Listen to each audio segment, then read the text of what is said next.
Buya, katanya nih nanti ada dukhan. Saya baru dengar nih Buya hari ini. Dukhan itu apa?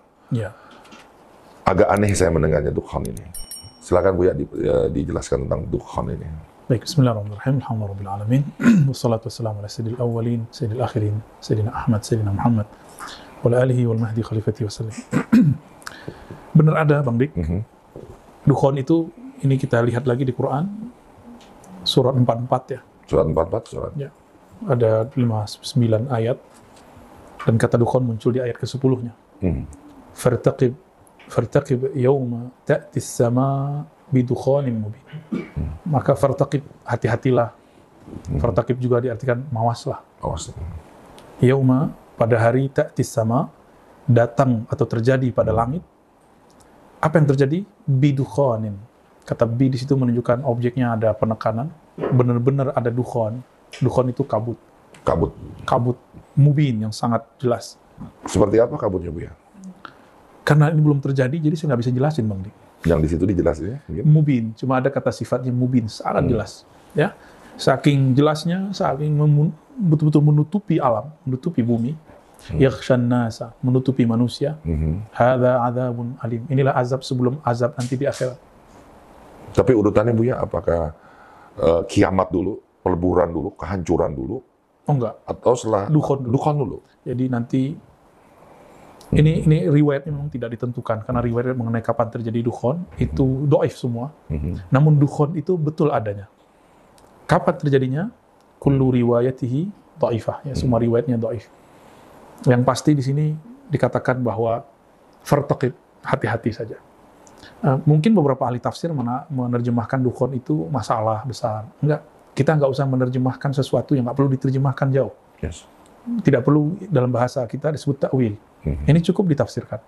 Tafsir itu menjelaskan yang tersurat, kalau ta'wil menjelaskan yang tersirat.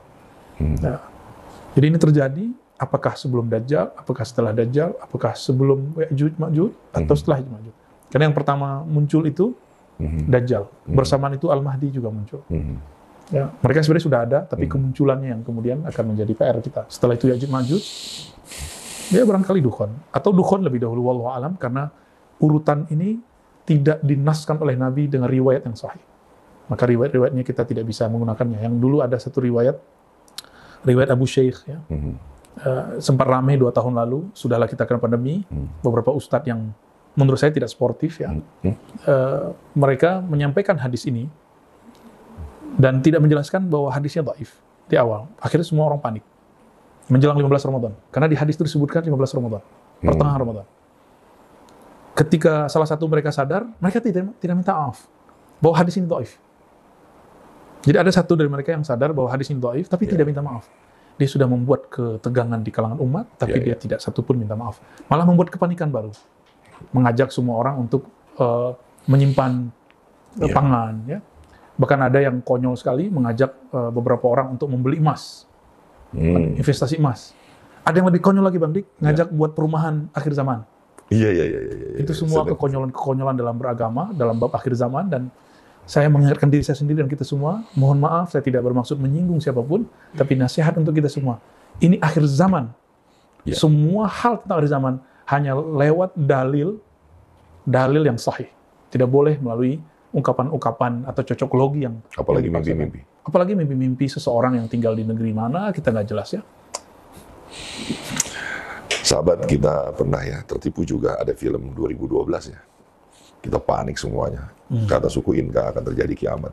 Padahal kita mengimani kedatangan Rasulullah, kita harus mendengar apapun yang dia ucapkan. Dia ditanya oleh malaikat Jibril, tidak menjawab ketika ditanya bab tentang kiamat, ya Bu ya. Ya. Terus haruskah kita mendengar pendapat selain kekasih Allah itu? Dan saya ingin lanjutkan kepada Buya tentang pertanyaan ini, Buya. Apakah dukhan itu, masa itu dibangkitkan orang-orang atau gimana? Manusia masih ada biasa. Hah? Masih ada. Dari Dukhon itu dia masih hidup? Iya masih ada. Tapi jangankan Dukhon ini, baru virus, semua orang sudah merasa tersiksa. Adzabun alim, begitu dalam riwayat, dalam Al-Quran ya. Kalau boleh kita sebut Dukhon ini semacam bencana alam terhebat di bumi. Oh, jangan-jangan Dukhon ini bisa berhari-hari, berbulan-bulan? Bukan jangan-jangan, emang dia berlama. Yakshan nasa, dia akan meliputi manusia dalam beberapa waktu. Oh, ya Allah. Ya. Jadi, tapi tenang Bang Dik. Bumi ini memang diciptakan Allah untuk tempat bala bencana. Ibnu Athaillah sangat santai sekali mengatakan, jangan kamu sesalkan dunia ini begini. Emang dunia ini tempat kerusakan, ini rusak-rusak aja. Ya Allah. Kita jalani aja, nanti kerusakan apa, nanti virus apalagi yang datang. Ini tempat virus. Yang nggak ada virus itu surga. Atau daulah berdiri bersama Al-Imam Al-Mahdi, tidak ada virus. Oke. Selama 9 tahun, insya Allah. Bab Dukhon dah jelas ya, sahabat semua ya. Akan ada penjelasannya juga sudah ada di Al-Quran.